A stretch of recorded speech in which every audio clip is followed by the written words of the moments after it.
Let's get What's it. going on, y'all?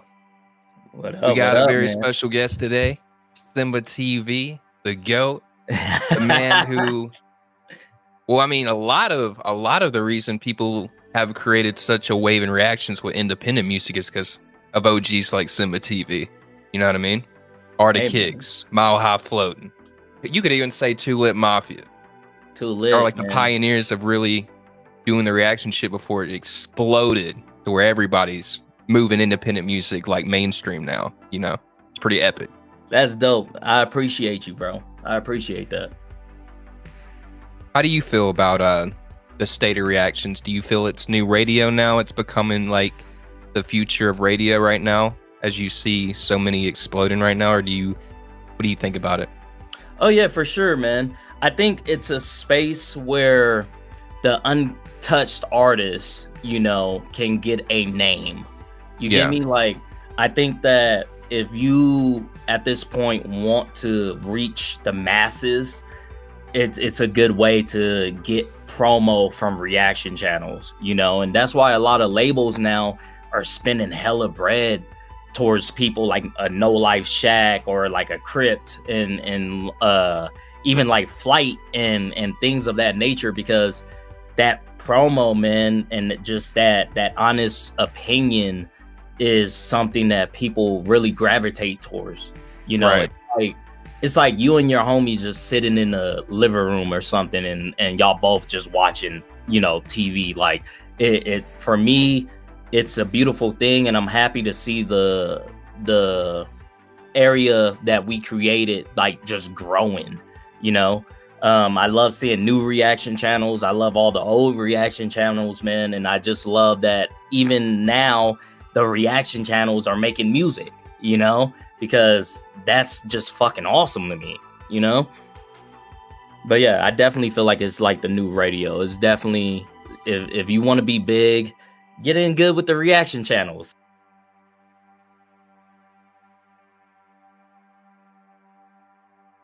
We're in an era where we're washing out the fakes, Yep.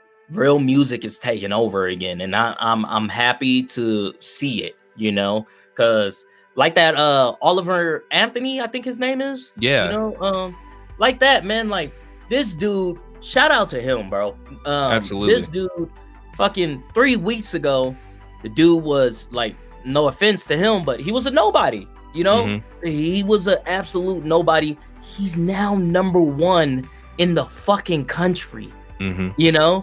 Why? Because his music is actually real. He's speaking about real issues, real things, his opinions, his feelings, and that's beautiful, because that's happening more and more. If you look at NF, like all these people that are just actually putting their soul, their heart into the music, they're coming out on top. They're coming out on top because people don't want to hear that fake shit no more. People don't want to hear about booty this, booty that. Like I'm in the club doing lean. Like no one wants to hear that anymore. Everybody is going back to that. Okay, man. Like I need something good for the soul. I need somebody to talk to my spirit. Shout out to him, man. He seems like a good dude. Yeah. You don't see artists read scripture, bro. Like he's really like just doing this music stuff because it's coming from the soul. Yeah, for the people, man.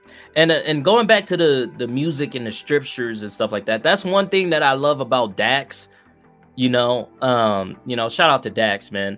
Yeah. That's one thing that I love about him is the new wave that he's been going on, because like his story is really awesome too, and his music now I can truly say like I truly am into his music now, solely because he's talking about his belief, and how he wasn't a believer and he was like this alcoholic and this person that got wrapped up in quote unquote fame and like fortune, and he lost himself. But now, someone puts a Bible in his hand and now he feels like, okay, like I have to, tell people about what I feel about, my savior.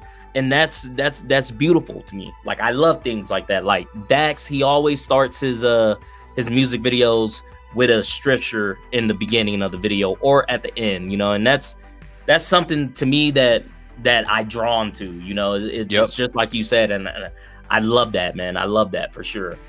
That's awesome to see it shine. That's awesome to see it make noise, because it's so challenging to break that bubble of like the negative stuff that just goes crazy, just gets so much shine. But now it's like flipping to where people are wanting to really get back in faith. Oh, I agree, man. I agree.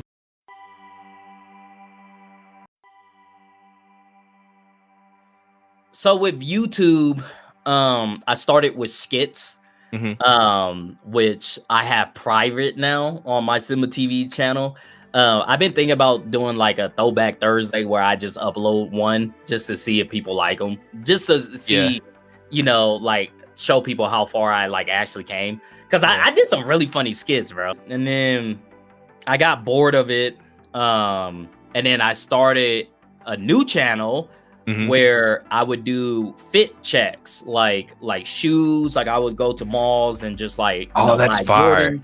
Yeah, like I was like cause I love fashion. So like I just was taking that lane, and then I got bored of that. And then one day I had a decent following at this point. I was like 10,000 subs or something like that.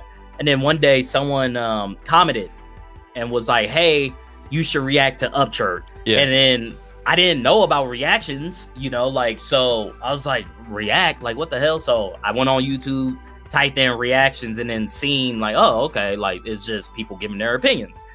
So I'm a very opinionated person. My facial expressions are A1, whether good or bad.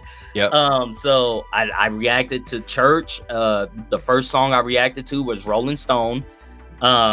I was just sitting there at work, and my phone just goes off, dude. My phone just fucking blows up, and it's just hella people commenting on my video. Oh, Church posted you on Facebook.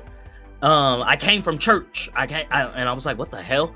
And so I went on Facebook, and Church tagged me on Facebook. I'm like, whoa, like that's crazy. And the video got like 50K views in like the span of like 38 hours. And so I'm at work, bro, and like I'm like, fuck work. Like I'm looking at the comments, bro, looking at like, you know, everything or whatever.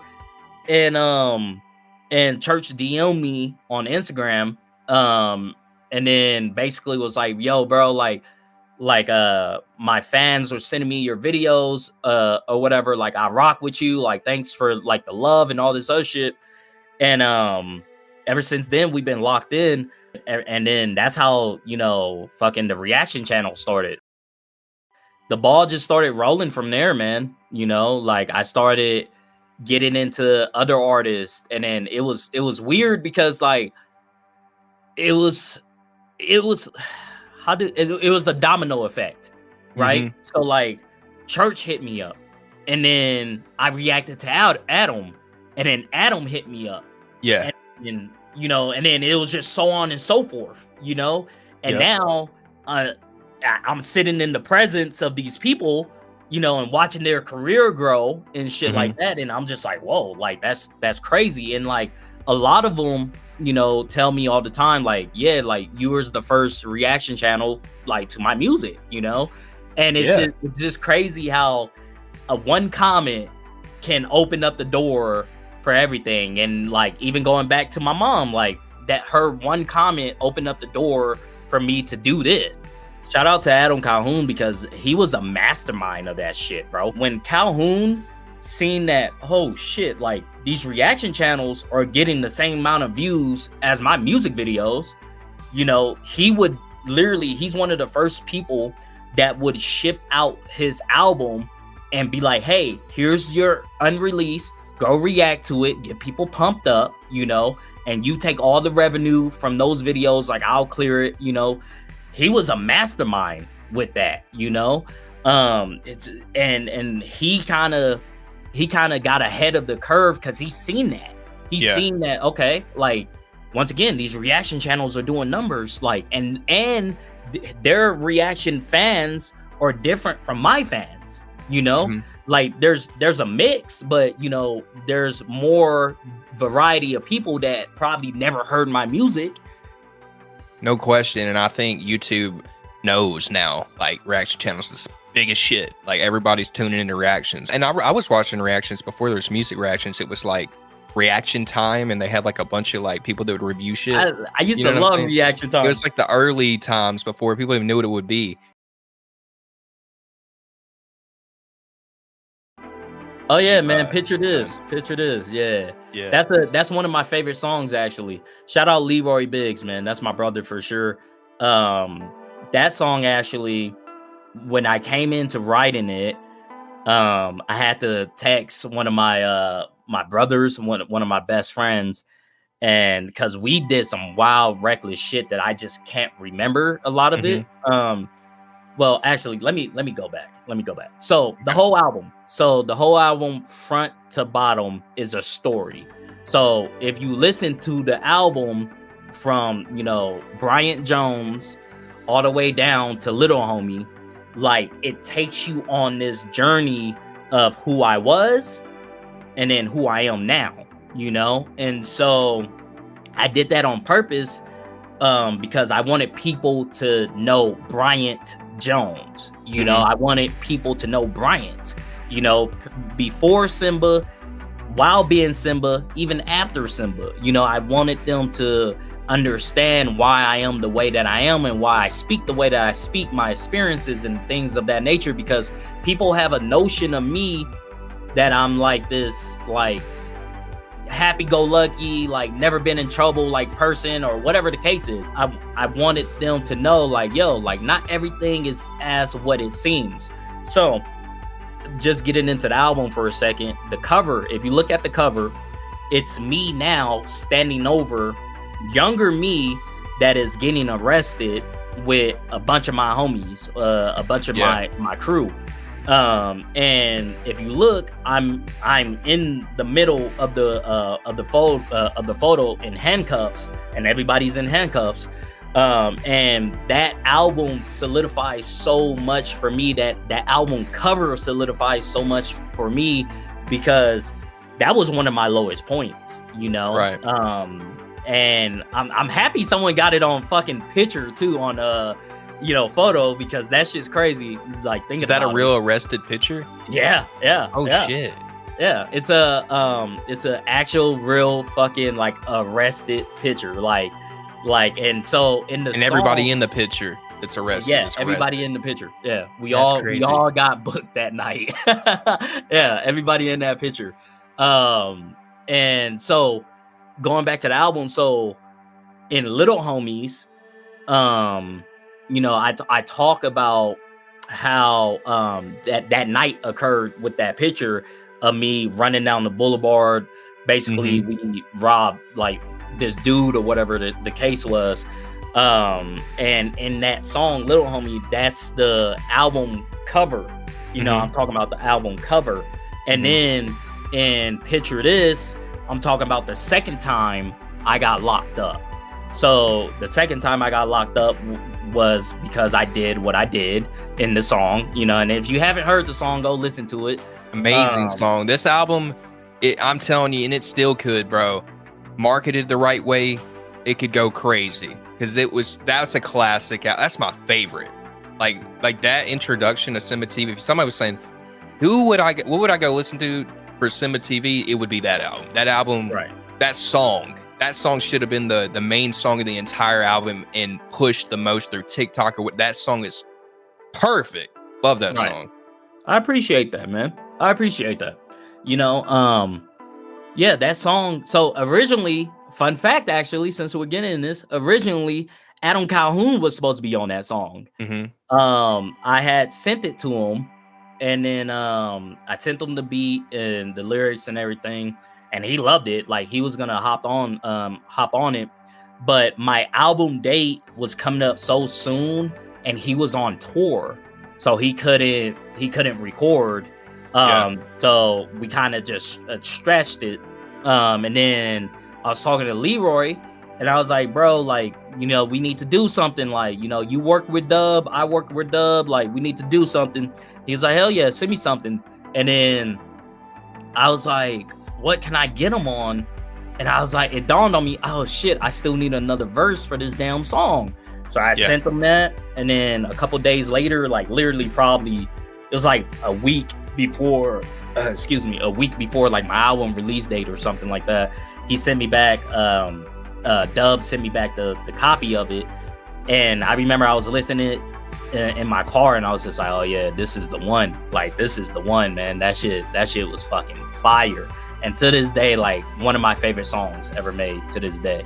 And like that whole album is just a story, you know, it's all one big ass story that intertwines and leads into each other. And it's beautiful. Like, you know, I talk about, you know, seeing my friends die, you know, I talk about, you know, fucking being a pastor with kids and then going to preach to kids while I was drunk and, you know, things of this nature and just my experiences, who I am, you know. And so it's a beautiful album, man. And I appreciate you saying, you know, it's a classic for me. The Redneck Rave, man. I one of the greatest fucking times I ever had. And it's so funny how that became because so Justin Time, he had hit me on Instagram and he was like, yeah, man, like I want you to come to the Redneck Rave. And I was like on the fence about it, bro, because I didn't fucking know. Like, you hear Redneck and then you hear Rave. I'm like, dude, I'm gonna come there and get fucking hung. Like, I don't I had this weird notion and I was going back and forth with it.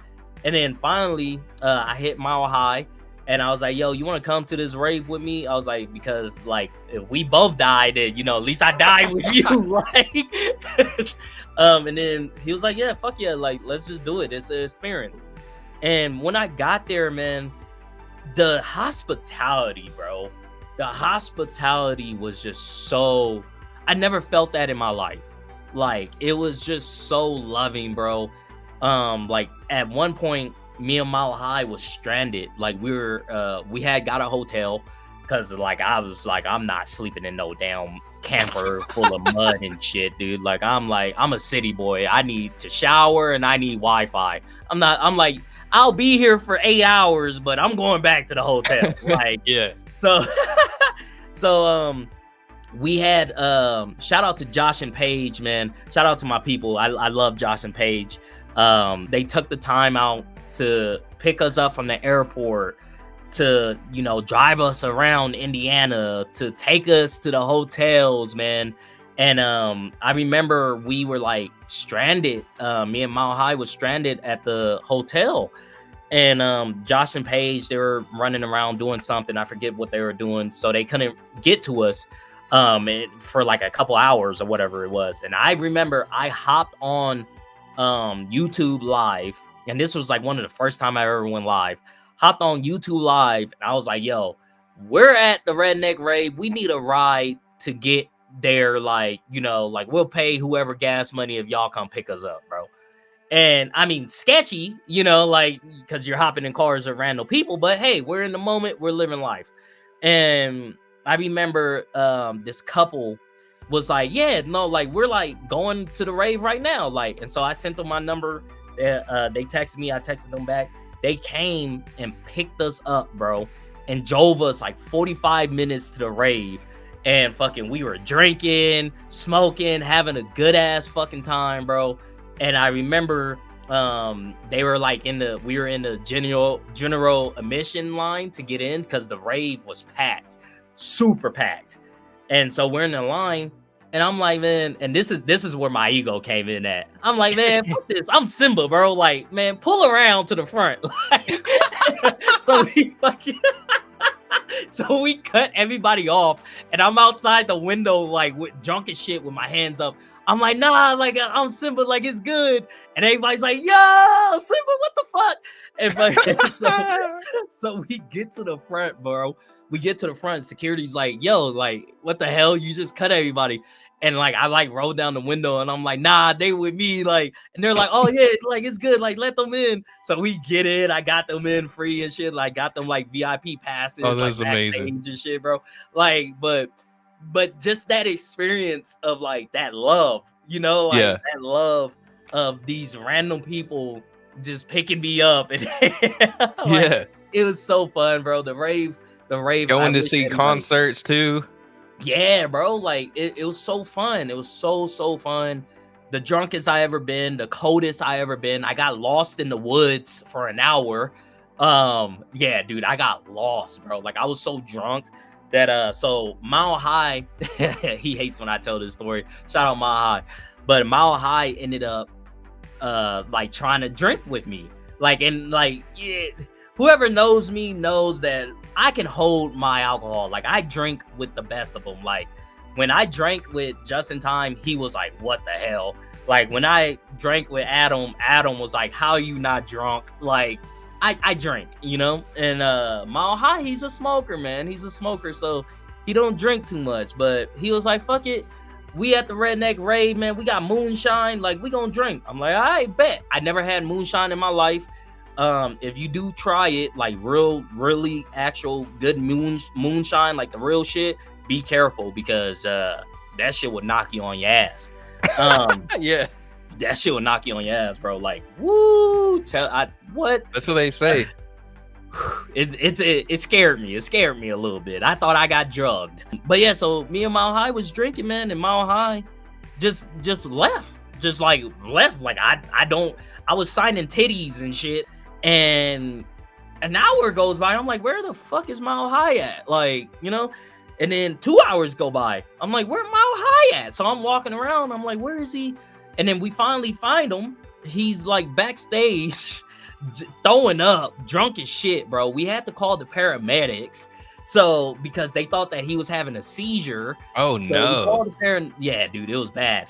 This nigga drooling and shit, bro. Like he drooling, bro. He got drool. He got mud on him because he was like laid down in the mud, bro. And so they called the paramedics. And JustinTime comes up to me. He's like, yo, Simba, what the hell you do to him? I'm like, he said he could drink with me. So he started drinking, and this is how he ended up. And he's like, well, the paramedics, like, you know, are trying to take him to the hospital. So if he doesn't, like, wake up, you know, they gonna take him.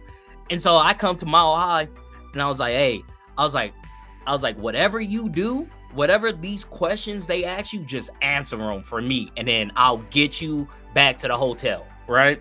And he drunk as shit. He just goes, just literally, just like that, bro. And then JustinTime, he's like, so like, is he gonna go to the hospital? I was like, nah, he gonna answer these questions. And JustinTime's like, okay, like he can, okay, bro, like whatever you think, you know. And so the paramedics come, bro, and they're trying to get him on the gurney. And they're like, all right, so we're going to ask you 3 questions. If you answer these 3 questions, then we'll leave you here. And then you can, you know, go about your way. And once again, Mile High just thumbs up. I'm like, oh, we're fucked. I'm like, dude, we're fucked. He's not even speaking. We're fucked. And so they asked him 3 questions. Who was the president? He goes, Donald Trump. I'm like, oh, I'm like, okay, hold on. Bet. And then they go, what state are you in? He's like, Indiana. Okay, bet. Where are you at? He said, the Redneck Rave, bitch. And then got up, dead ass, bro. Stood up off the gurney and just walked off. Bro, I was so pumped. I was so hyped. I was like, that's my dog. That man was able to keep a conversation going even though he was gone. That's crazy. Bro. I walked them back to like our clubhouse that we had, and then I tossed them in on the couch with a cover. Like, so it's super pitch black dark. It's like midnight. The concert's going on now. And I can hear the stage. I can hear the music and everybody, but like I can't get out these fucking woods, and nobody knows that I'm gone because I took Mile High to the clubhouse, right? Yeah. And so, dude, I'm panicking, bro.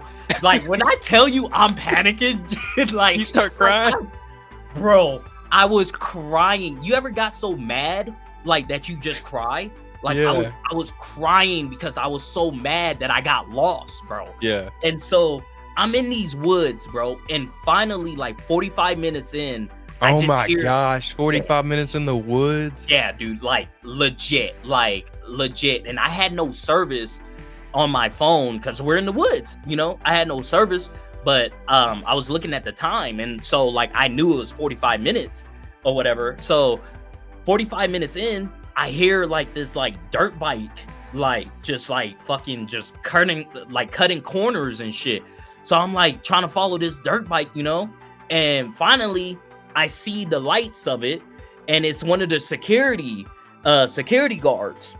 And dude, I'd never been so fucking happy, bro, because the dude was like, he's like, yo, like I've been looking for you. Someone said that they seen you like push away like this way. He was like, if you kept going, you would have ended up on the other side of like where the like the big ass venue was or whatever. Mm-hmm. And the other side is like just cut off basically. So like it's like cut off because it's nothing but deep woods, you know? Oh shit. And yeah, he was like, dude, he was like, if you would have kept walking that way, like we probably would have never found you, like, you know? I hop on his bike, he takes me to the concert, and I get backstage. And fucking Mile High's backstage. Mile High is just backstage, just standing there. Literally, he just woke up, and then he woke up, bought a t-shirt, right? Because all his shit was fucked up because of alcohol, puke, and all, you know, the whole nine. Bought a t-shirt, and then was like, where's Simba? And then just went up to the stage. He was like, well, like if Simba's here, like he'll see me on stage and just come up to the stage, you know? And so I didn't know. So fucking I go I go to the back of the stage, and he's just standing there smoking a blunt, just with JustinTime, Broadnecks, fucking twanging around, and everybody else. He's just smoking a blunt, and he's just like, what's up, man? And I'm just like, bro, I'm mad. I'm breathing heavy because I've been pushing through the woods for an hour. And I just start yelling at him, bro, like just fucking like screaming at him. And JustinTime like grabbed me. It was like, yo, like what's wrong? And he's like, bro, you're crying. Like, are you good? And I'm just like, bro, I'm so mad. Like, I'm so mad, bro. Like, and then after that, we drank some more fucking, and I stayed dodged, and yeah. I remember I was you know, just in and out of jail and shit, and fucking just sleeping on my mom's floor, sleeping on my sister's floor and stuff like that. And I remember my mom told me like, yo, like there's this thing called YouTube, like you should try it out. Like you have a really good personality, a great smile. Like I think you can do something with it, you know? And I tried it, and then it went nowhere because like I wasn't consistent or anything. But I remember I told everybody, like all my high school friends, or like I had a videographer at the time. We were doing skits, and I remember I kept telling everybody like, yo, like just stick with me, like this is gonna work out. And everybody left, man. Everybody just kind of took off and did their own thing, you know. So be it, it's life. But now all those people hit me up to this day, and it's like, hey man, like what's your advice on this? Can we do this? Can we do that? And I'm like, you could have been right here with me. The only thing that I did not give up is that I just didn't give up, you know, like I just kept pushing forward, like through all the trials, the tribulations, the ups and downs, shadow bans, being broke, all of it. I just pushed forward. I just kept doing it because to me, there's no plan B for me. There's no plan B. Like it's either YouTube or fucking I'm gonna go be a fucking cook at McDonald's. Like there's no plan B for me. I didn't go to school. Like I put my all into this, and this is my livelihood, you know, and that's how I come into music with it now. There's no plan B, you know, there's no plan B. I want to, at this point in time, I want to be one of the biggest artists, you know, and I guarantee that I will be, because I won't stop. I won't sleep. I won't rest until I am, you know, and then we'll go from there. And then, you know, something new will come along whether it's being an actor or a book writer or whatever it is, something new would come along that I'm gonna put my all into, and it's gonna be the same thing. I'm gonna treat it just like that. Like there's no plan B, you know. And that first step is the hardest fucking step because you don't know what's going to happen, you know. But when you're at the low, when you're at the bottom of bottom, you know, you can only go up. You know, you can't go lower than that. You're already there. So why not step out and do something that you might, you know, change your life with, you know? Absolutely. And that's how I look at everything that I'm doing in life is, you know, I'm missing every shot that I haven't took. That's how I look at it. Like if I don't take that shot, I'm just gonna miss. Maybe your last. You never know. Exactly. You know, and especially with life being so short, and we see that so much more nowadays, you know, with all these people that, you know, are passing away. And even in my personal life, you know, having, you know, very close people you know, pass away and stuff like that, it reminds me that do what you got to do for today, what makes you happy for today, because tomorrow is not promised. Never. You know, like, and next week is not promised, and people have that notion of, oh, I'll do it, you know, fucking tomorrow. And it's like, you'll never do it when you do that, ever. You know, like I've done it. I know what that is. It's a bunch of lazy shit. You got to become grounded. You got to start writing down goals and checking them and creating a plan. You know what I'm saying? You got to commit to that shit. Full 100%. Writing that list and checking it twice like Santa, man. You know, like I'm telling you, it's real, bro. It's real. And I think that's happening more often from, you know, like right now with the times being hard, I feel like it's humbling a lot of people. It's making people look at life differently. Like, I think this is probably the most hungriest time people are feeling right now. And I do believe blessings will come and better times will come. But I think these times are the most important to really look at yourself and like, bro, the life was so good maybe 4 or 5 years ago and I blew it. I could have made wealth, but now it's kind of a little challenging. What was I doing? Now I'm in a time where it's hard, but it's motivating me to want to focus to a better future, more positivity. So I think right now, like this type of conversation, bro, like I'm sure it's so relatable to people that can hear this conversation, because nobody wants to talk about this shit. Like, we always want to talk about the good shit, and the real shit ain't always good, but it's beautiful at the same time because you learn from it to become a better person. Facts. You know, someone told me when I started this music shit, man, because like when I started music, I never done anything for like people necessarily in the sense of like, oh, like the people want to hear this, the people want to see that. I never really done that until I started really like trying to make music.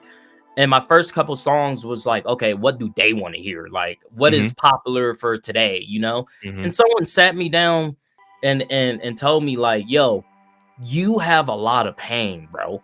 Like, your story is so amazing. Like, talk about your experiences, your stories, your pain.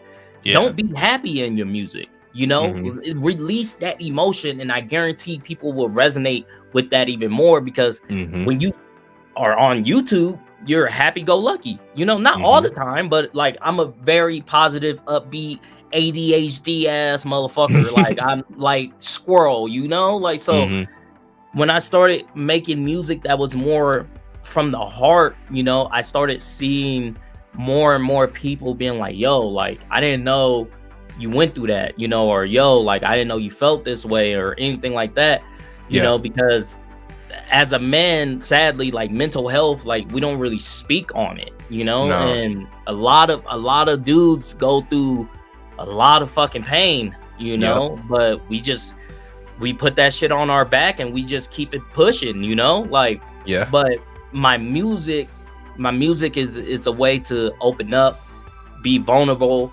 And I got to a point where I just didn't care what people thought, you know, like if people think I'm soft, so be it. People think this, so be it. Like I don't really care anymore, you know, because I'm me. Like I'm me, I'm blessed, you know, like I have my health, you know, I have good people around me, and it's good music for like I said, for the kids that are just like me, that going through can't talk about this shit, you know. So So yeah, so I completely 100% agree with you, brother. Yep. I think you talk about the emotions that's important for music, and then you also talk about the positives that come with facing those emotions, telling like, the story of this is where I was, this is where I'm now. You have to look at yourself at one day to be like, I'm gonna make that change. Because there are some that just live in the negative music and they just put Oh like, yeah. you know what I'm talking about? Like it's just drugs, there's just alcohol, or it's just party, or sometimes it's just depression, but like they never pieced it together. So I think what's beautiful about music is you can have your music where this is where I was at some point in my life, this is where I'm now, this is where I am, this is how I'm feeling right now. It's always about just what you're feeling at the moment, what you're going through at the moment, in being real. That's all it is. Like with everything you do, I think people just crave realness, truth. You know what I'm saying? No, I completely agree, man. We need God in this world. We have to say his name. We have to acknowledge him and let people know the glory, just the word, and I feel like that time is here again. And I see it with a lot of singers, rappers. Like, I always love Christian rap, man, like Kirk Franklin and Mary and all this stuff, like I grew up on that stuff, so I always loved it. But now it's just so cool seeing actual like rappers, like, that did the like whole like I'm partying and I'm drunk and high and shit. Now being like, okay, like I found my way. Like I found something that gave me pure joy, and it's beautiful seeing that progression and just it's beautiful, man, And the depression and anxiety all goes away once you find him. You know what I mean? Like you have all these problems and you never speak to him, or you never open the Bible. Like they say God won't talk to you unless you open up that Bible. I never read the Bible. I always just prayed to him, but I never got better. I never felt better. But when I started reading the Bible and I started writing more things to do and checking them off throughout the day, like, yeah, bro, like that's how you communicate with him. You read what's written, and then you pray after you read what's written, and you thank him for the day. You wake up every morning, you thank him for the day. If you have negative thoughts, you tell him, hey, I'm having negative thoughts. I need to talk to you about these problems that I'm having in my head, and speak. And then you start to see opportunities happen where good people come to you, and you get more better friends around you, and life just gets better. Having this conversation right now is awesome. Like me and you, Tom, this is meant to be, bro. I said the same thing when I was talking to Fly. We were talking about God and stuff. It's meant to be when you can talk to people and they're understanding you when you're talking about God, instead of just, I hear that, man. My life sucks. My life's like, well, then, yeah, life's always going to suck then, if you're going to always be that way. But God will always show up, and he will be with you even when you are being the worst person, like you were being the most terrible person, and he will still be able to forgive you. All you have to do is repent, pray, read. It's not that hard.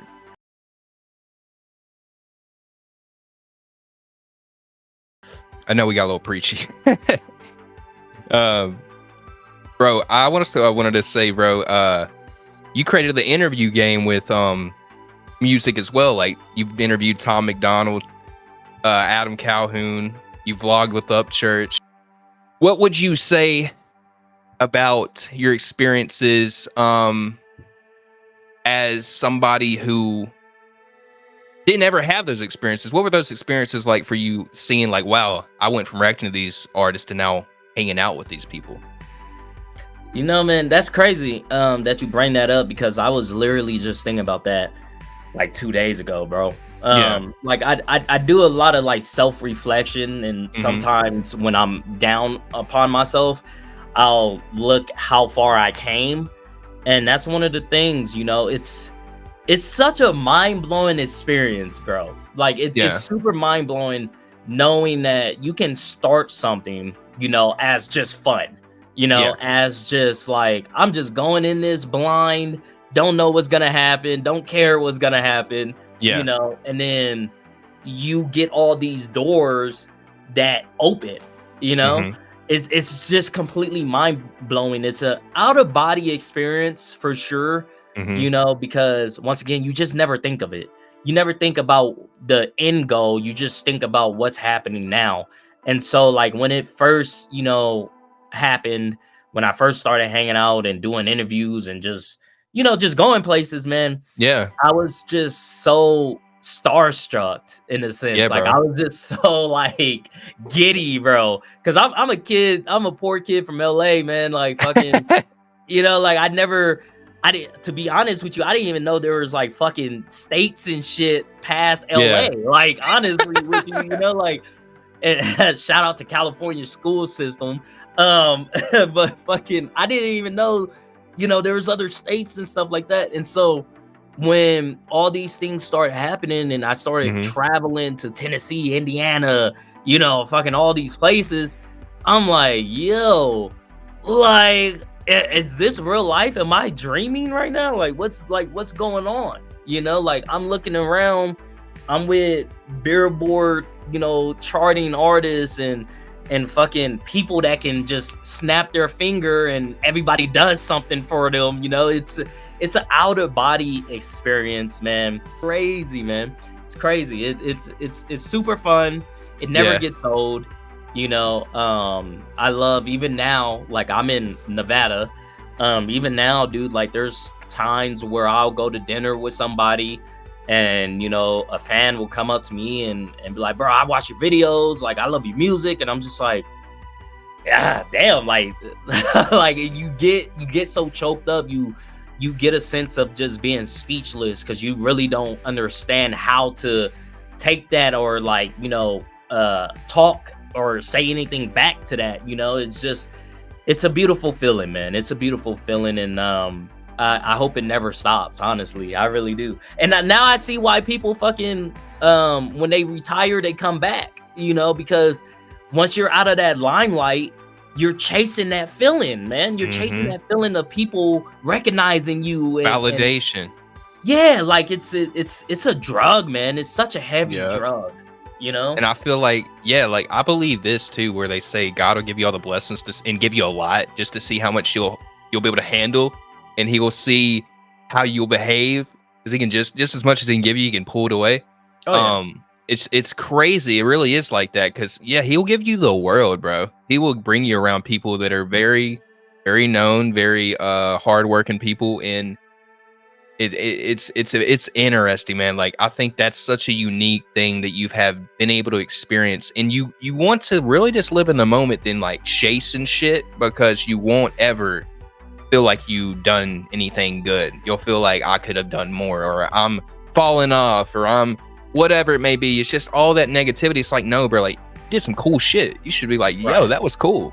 That was awesome. I got to meet some really cool people. You're a part of history, dog. Like you're a part of some historical shit. Like if there was a documentary, I would love to see people go back to the reaction channel days, so when it started and how it all led into what it is today, because there is so much history, bro. There really is. And you were historically a part of when Tom and Adam had beef, and you interviewed Adam, and then you interviewed Tom, and then there was a whole storyline there. And then I think Fly did a promo where they were talking about like their beef and stuff, and then he shouted you out saying Simba was like the original. Like, dude, there's so much shit with reactions that I would see if Netflix had a documentary and would look into the YouTube history of things. Like, it'd be so interesting, because it really is. That would be fucking dope, bro. Yeah, that would be awesome. And now that you break it down like that, bro, like you got me feeling all giddy, man. I'm blushing, dog. I'm turning purple over here. Yeah. And you like wrestling too. I mean, who can you not like rock with that don't like wrestling, bro? I mean, I love wrestling. Facts, bro. Facts. Yeah, no, I love wrestling, dog. That's one thing that's always been my passion. I wanted to be a wrestler for a long ass time. I actually trained for a little bit. And then I took a bump and I was like, yeah, I'm good. This shit hurt. I don't know how they do that shit night in and night out. That shit hurts, bro. Oh, yeah. I remember I wanted to be a wrestler. I was a big fan of John Cena, Batista. I was a fan of Edge. I loved John Cena versus Edge when he does the attitude adjustment through the tables at Unforgiven, I think. Oh, yeah, on top of the ladder. Yeah, on the ladder. And I was a big fan of Rey Mysterio. I remember on Raw when he won the WWE Championship for one night. Oh yeah, and then Cena takes it back that same night. Dude, I was so pissed. I love John Cena. I'm a huge John Cena fan. Like, love that man to death. I said, bro. Vince is dirty as fuck, dog. I was like, that's fucked up. That's fucked up. If I was Ray, I would have quit that night. Like, yo, you gonna put this title on me just so I can lose it literally like 20 minutes later? Like, what was the reason for that? Like, what was the reason?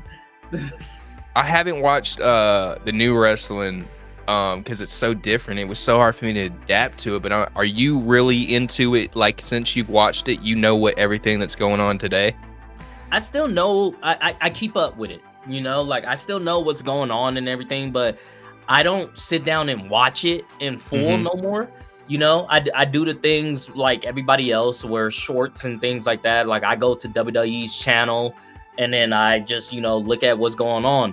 But I'm so more into the backside, like the backstage area of wrestling and like the politics and stuff now. That's what I'm into now, bro. Like, I'm so much into that. Like, I've been watching Dark Side of the Ring, and actually, this is what I was going to talk about before we hopped on camera.